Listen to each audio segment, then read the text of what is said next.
Hey Tesla fans, it's Adir from Sportline, and today we'll be installing our MSX-CP CarPlay screen for the Model 3 and Model Y. This device features Apple CarPlay and Android Auto and will allow you to connect to the screen with your phone. Included in this kit is the screen, the hardware, bracket, and wiring harness. Additionally, you may need some trim removal tools and a T20 Torx bit to complete the installation.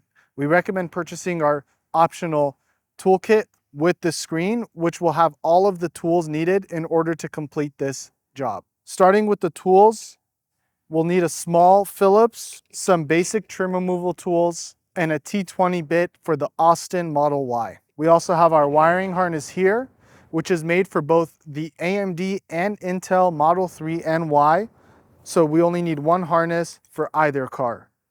Now let's get into the installation with Oliver and we'll show you how to do it. So here we are, we're going to install the CarPlay dash into the Model Y here. First of all, you need to remove the dashboard. We're going to remove this side panel here and this other one just in front of itself. And with the Austin cars, you'll see there's a Torx bit here. You won't have this on the Fremont ones. But with the Austin ones, you just need to undo this Torx piece and do the same thing on the other side as what I just did. Once you do that, you'll be able to pull forward on the dash on the Austin cars. With the Fremont cars, you push it up. Once you have it forwards, you will be able to remove the dash. For this next step, we're going to need the screen, the bracket that comes in the box, and the screws that come with it as well to mount the unit up from underneath. Now, the easiest way to mount this to the dash, you'll notice this notch here. This is where your steering wheel comes from. So your steering column is going to come from the center. So you want to line up the screen with the center of the notch here. Once you line it up, you'll see you'll have these things in the bottom and they go through the vent in the dash. So you start pushing the cables through. Once you get the first one through and you marked it, you can then go to the second and the third and the fourth and carry on. Once you get to the third one, you'll see that there's a double gap. So you leave two holes, you go with the fourth one and then the fifth one, which is your GPS antenna. Once you have all these through, you'll push it through and it will go all the way through. And then once you have it through, you'll see that your screw holes are in the bottom, ready to receive your bracket. Then you put your bracket, the cables through your bracket, then you put this down. Once you get this down, you take the screws, which I always struggle with because they're so small, and you take your screwdriver and you screw all of these down. So now we've finished attaching the screen to the dash, we're going to connect our harness to the screen. So when you connect this up, you'll notice on the female side there's an arrow, and on the male side there's another arrow. Those two have got to line up because if they don't, you'll bend the pins inside the plug. And the same with all of these other ones as well. And they're all color coded. We tried to make it easy.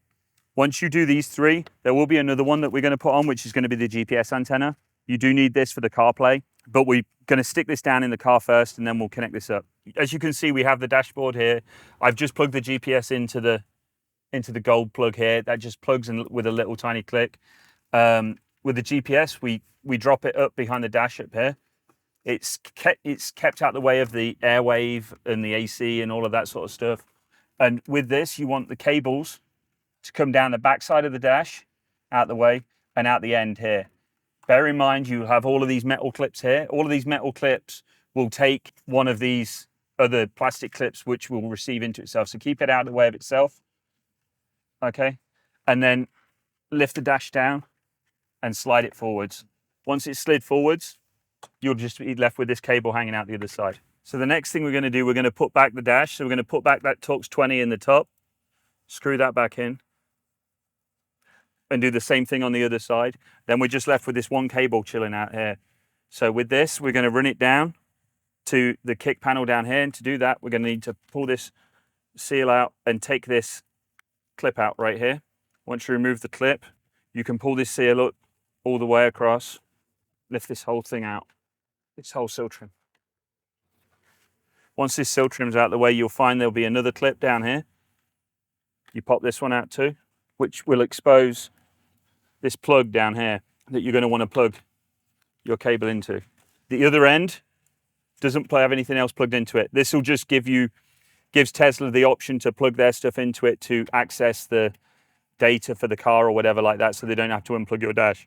The other one is for the older cars, which goes up behind the glove box. Now what you have your power connection left, your reds for your powers and your blacks for your grounds. So what we're going to do with this is we're going to run it underneath the carpet, up and into this center console piece up here. So let's get on that right now. So if you can see, this is the plug we just plugged in with the end that has nothing else plugged into it. Now with the power connection, we're going to run this behind the carpet, round and up.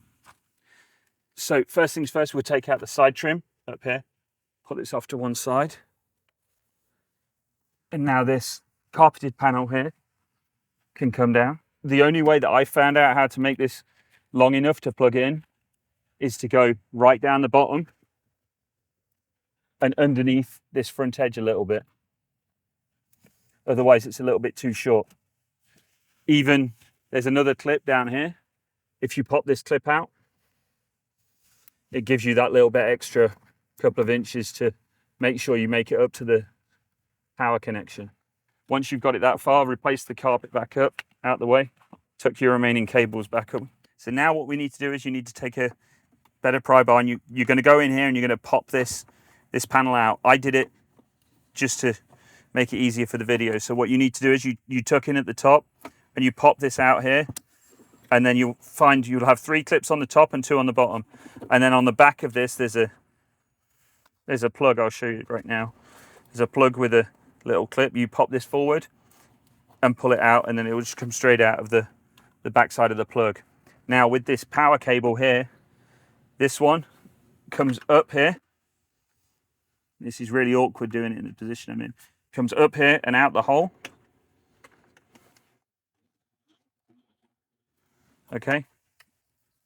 Then obviously plug the female side into the power. The plug that just came out of the USBs, and then this one will go into the back of the USBs here. And that will give us power to the screen. Replace everything as you took it apart. And then we just got to drop these panels back on and we're done. You have it. Installation of our MSX CarPlay device. If you have any questions, feel free to call or email us at customerservice@tsportline.com, or you can call us at 310-880-3256. We are always here to help. If you have any questions, comments, and concerns, also feel free to comment down below and we'll reply.